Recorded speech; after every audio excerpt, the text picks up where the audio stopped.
Assalamualaikum warahmatullahi wabarakatuh. Alhamdulillah, semalam pukul 3 baru turun daripada Gunung Jerai dan sampai di pusat rawatan Kelang. Selepas turun daripada Gunung Jerai pada pukul 5 subuh, badan dah mula rasa dedor, rasa macam nak demam. Alhamdulillah, sampai saya di pusat rawatan di Kelang, saya terus mengambil bawang cuka berherba ni. Ini adalah homemade,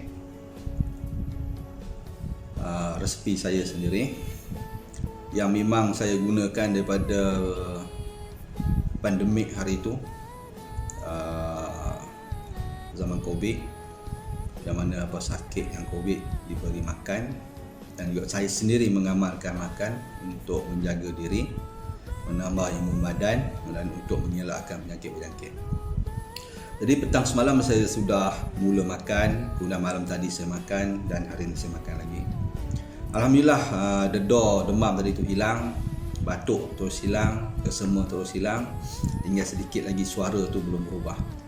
Jadi kepada sesiapa yang berminat untuk membeli bawang cuka berherba ni untuk menjaga kesihatan badan, untuk meningkatkan imun badan dan untuk mengelakkan penyakit-penyakit, boleh datang terus ke Pusat Rawatan Warisan Tradisional Kelang ataupun hubungi nombor di bawah.